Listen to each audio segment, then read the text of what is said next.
आज हम line graphs के 4 क्वेश्चन को देखेंगे।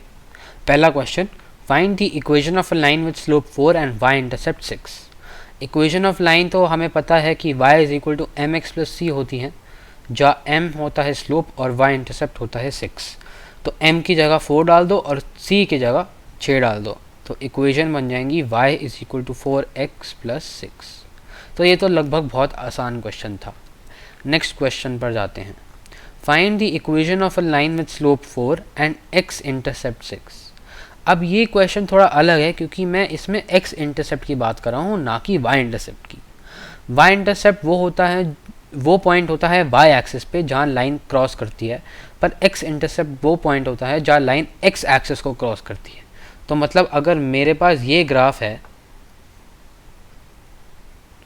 और ऐसी अगर लाइन जा रही है, अगर ये पॉइंट 4 है और ये पॉइंट -2 है, ये याद रखिएगा कि लेफ़्ट साइड पे बाएं तरफ ये माइनस में जाता है और दाएं तरफ ये प्लस में जाता है।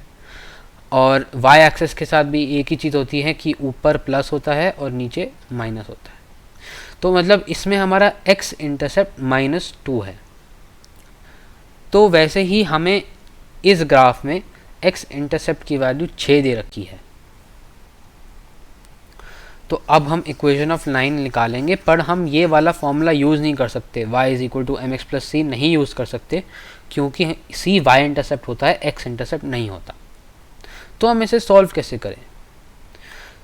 हम अभी मान के चलते हैं कि y इंटरसेप्ट की वैल्यू हमें नहीं पता, तो y इंटरसेप्ट की वैल्यू हम c ले लेते हैं क्योंकि हम उसे c से डिनोट करते हैं।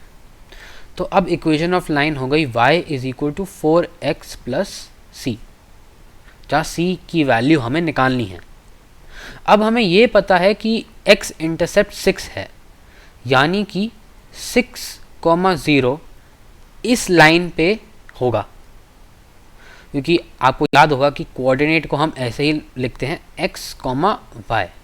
तो मतलब 6,0 इस लाइन पे होगा।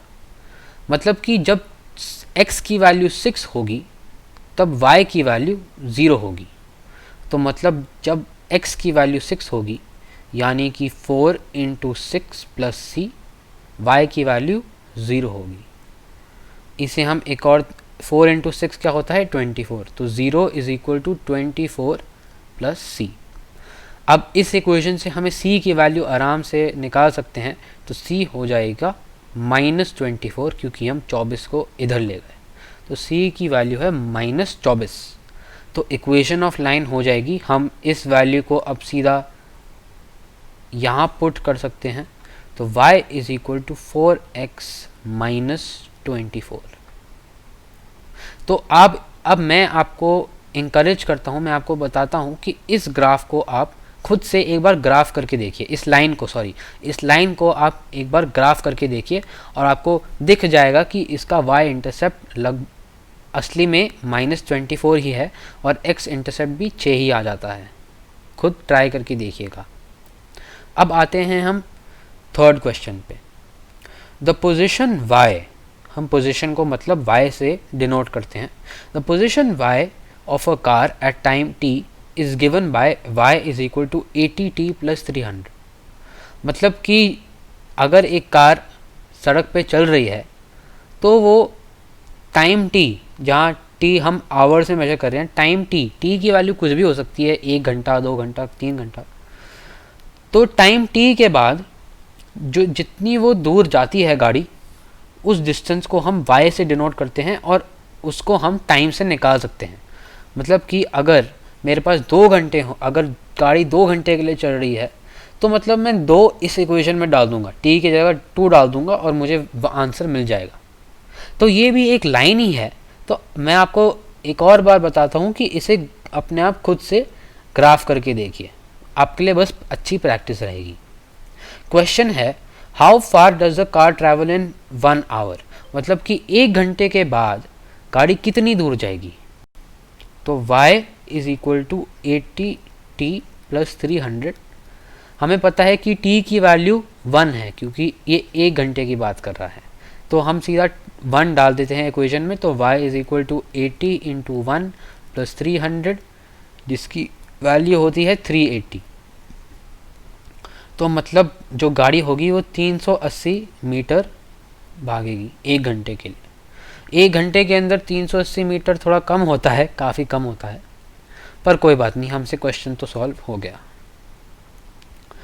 अब हम चौथे क्वेश्चन में हम तीसरे क्वेश्चन का ही एक इस्तेमाल करेंगे।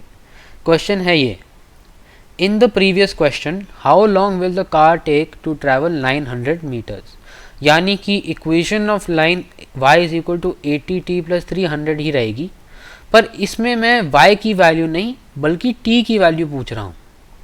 मतलब मैं t की वैल्यू पूछ रहा हूँ जहाँ पे y की वैल्यू 900 होगी, 900 मीटर। मतलब कि कितने घंटे बाद गाड़ी 900 मीटर चल चुकी होगी। तो मतलब हम 900 को इस इक्वेशन में सीधा डाल देते हैं, तो 900 is equal to 80t plus 300, मतलब कि 80t इज इक्वल टू 300 को उधर ले जाके 900 से घटा देंगे, तो 900 माइनस 300 आपको 600 देगा, and t is equal to 600 divided by 80। अब 600 डिवाइड बाय 80 आप 0 तो कैंसिल कर ही सकते हैं, तो आपके पास बच जाएगा 60/8। और अगर आप इसकी वैल्यू कैलकुलेट करें डेसिमल्स में तो आपको मिलेगा 7.5। मतलब कि 7 घंटे और 30 मिनट बाद गाड़ी 900 मीटर ट्रैवल कर चुकी होगी। धन्यवाद।